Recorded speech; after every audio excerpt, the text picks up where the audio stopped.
Salut mes sportifs et bienvenue sur ma chaîne Alex Levent. Aujourd'hui dans cette vidéo, je vais te parler du top 5 des exercices qui vont te permettre de soulager, voire même peut-être de faire disparaître tes douleurs au niveau du bas du dos. Il y aura déjà certainement quelques sportifs qui connaîtront déjà ce que je vais te raconter, mais je pense que pour la majeure partie des gens, mes techniques resteront encore méconnues. Sans plus attendre, on va commencer par la première technique et on va s'orienter vers un exercice bien particulier, le crunch. Regarde bien et dis-moi dans la barre des commentaires qu'est-ce que tu penses de mon exécution et où est le problème s'il y en a un. En attendant que tu me laisses ton avis, moi je vais aller gentiment dans la salle de bain. Je vais regarder la couleur de mes pupilles parce que là je commence à devenir excité. Et quand je deviens excité comme un Super Saiyajin, mes pupilles commencent à devenir vertes.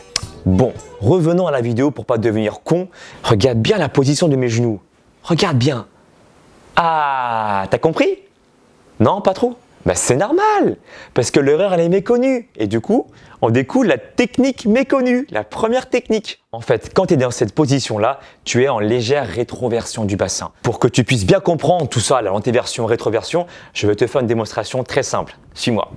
Là, par exemple, tu vois, je suis ici, lorsque je lève mon genou, je vais créer une flexion de hanche. Et la flexion de hanche provoque ce qu'on appelle une rétroversion du bassin.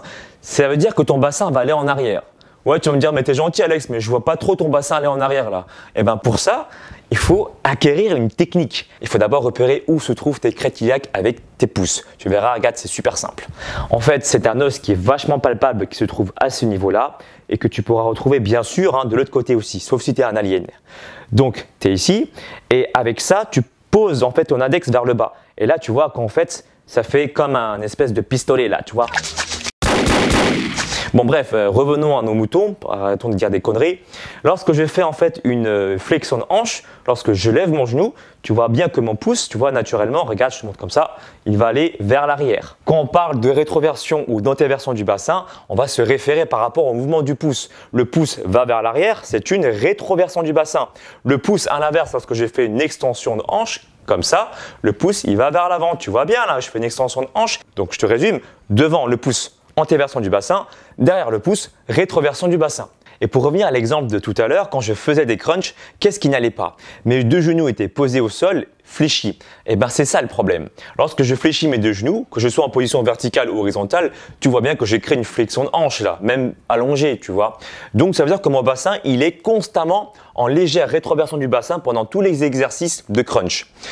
Une ou deux fois, ça ne pose pas de problème, mais à court et à moyen terme, à force de faire un exercice où ton bassin il est légèrement en rétroversion, ça va générer des douleurs au niveau du bas du dos. Et ça, il faut l'éviter. Il suffit, dans la même position, de tendre un genou et de garder seulement un genou fléchi, n'importe lequel. Peu importe. En fait, le genou qui est tendu favorise une légère antéversion du bassin et le genou qui est fléchi favorise une légère rétroversion du bassin à l'inverse.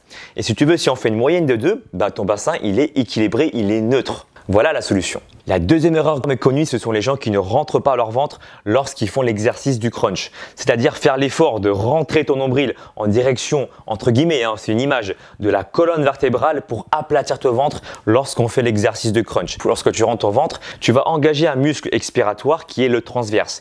Et le transverse part au niveau de la colonne vertébrale et va envelopper toute ta taille. Donc ça va te protéger les lombaires, ça va te protéger également toute la sangle abdominale pour éviter les douleurs et en plus le transverse favorise le ventre plat. Si tu rentres pas ton ventre, tu peux avoir les six-packs si tu manges bien à côté, mais tu risques d'avoir un ventre gonflé, un peu comme certains boxeurs, tu vois, qui ont des six-packs, mais qui ont également un ventre gonflé, comme ça là.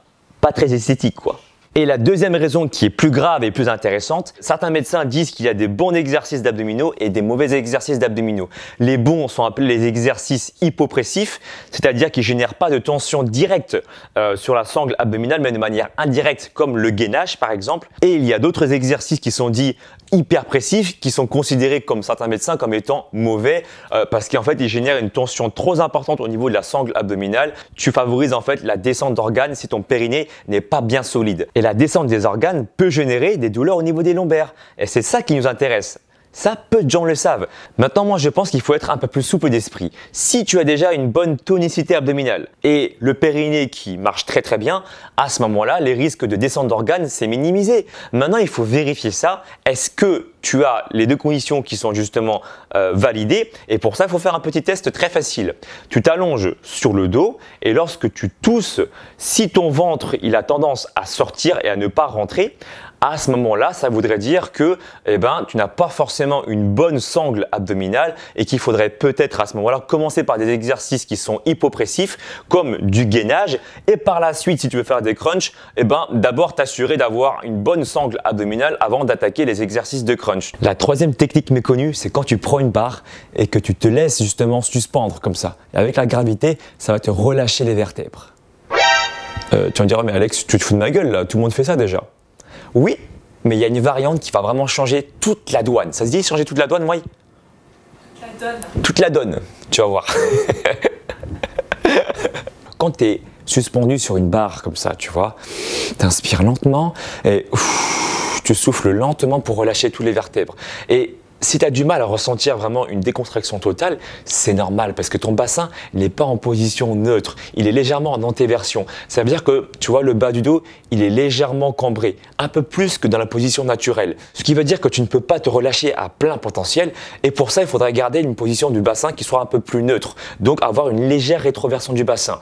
Et pour ça, rien de plus simple, il faudrait juste avancer les pieds ou poser les pieds devant toi sur un banc ou sur une chaise, et ce qui va permettre en fait de rééquilibrer le bassin pour qu'il soit dans une position neutre, tu vois. Tu reprends un travail de respiration lente, tu inspires lentement et à l'expiration, tu relâches tous les vertèbres et t'imagines ta tête grandir vers le haut et tes épaules chercher vers le bas, un peu comme si tu avais la gravité qui t'appuyait les épaules vers le sol. Et ça, en fait, ça vient pas de moi cette technique. Ça vient d'un coach que j'ai découvert il y a pas longtemps, par hasard en surfant sur internet, qui s'appelle Alex. Alex de la chaîne Olympfit.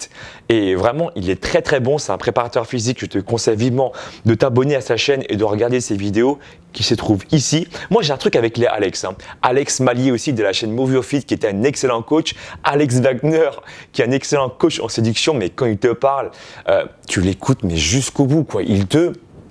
Comment dire, il te, c'est comme les serpents là, il te hypnotise. Est-ce qu'il vous est déjà arrivé d'avoir le numéro de téléphone d'une fille, mais de ne pas savoir quoi en faire, comment vous en servir? Peut-être que vous avez déjà eu le sentiment d'être très content d'avoir décroché le numéro d'une nana, mais vous n'êtes jamais arrivé à la revoir, vous n'êtes jamais arrivé à avoir ne serait-ce qu'une réponse de sa part. Et bien sûr, Alex de la chaîne Bodytime, il m'a déjà aidé à plusieurs reprises à promouvoir ma chaîne Alex Levent. Donc Alex, si tu regardes cette vidéo, big up à toi, tu mérites ton succès. La quatrième technique méconnue pour ne plus avoir mal au dos, c'est une technique que moi j'ai peaufiné et personnalisé, c'est entre un exercice d'autograndissement et un exercice de massage, d'automassage. C'est super efficace et aujourd'hui, je te la partage sur ma chaîne. En fait, c'est dans cette position-là, tu vois, j'espère que tu me vois bien. Tu poses tes mains sur les genoux et en fait là tu vas chercher à pousser tes fesses en arrière un peu comme si tu faisais du squat. Et là l'idée c'est de chercher à grandir ton dos, donc c'est-à-dire ta tête qui va chercher vers le plafond et tes épaules qui vont chercher vers le bas. Un peu comme si tu vois dans cette position là tu avais un coup de girafe, tu grandis et en même temps tu inspires. Regarde, je pose mes genoux, mes mains sur les genoux, j'inspire là, je grandis et je peux même sentir le dos un peu craquer. Les bulles d'air, hein, c'est pas les os, hein, c'est rien. Et à ce moment-là, tu bloques la respiration, tu restes en apnée, tu grandis encore un petit peu, tu penses à ta tête qui va chercher devant toi et tes épaules qui vont chercher vers le bas. Tu peux sentir un petit craquement entre les omoplates. Et là, en soufflant, je pousse les mains sur le dessus des genoux et j'arrondis le dos comme Quasimodo. Et là, j'étire, tu vois, je retrouve ma position initiale, debout. Et après ça, tu vas rigoler, mais j'aime bien me masser aussi les fesses. Je vais te montrer comment je fais. En fait, je prends, tu vois, les kento aussi, là, les os, et en fait, je fais ça. Regarde. J'appuie sur ma fesse ici, là, tu vois, et je masse comme ça. Et en fait, j'appuie fort et je sens que ça décontracte, en fait. C'est important de décontracter les muscles voisins pour relâcher aussi les lombaires. Hein. Tu vois, comme les fesses, c'est à côté des lombaires, du coup, ça le relâche. Et à partir de là, je peux faire une petite rotation Et des fois, ça fait craquer au niveau du bas du dos. Lorsque tu appuies sur le point, ça va permettre de relâcher les tensions au niveau des filaments d'actine-myosine pour que le muscle retrouve sa longueur initiale.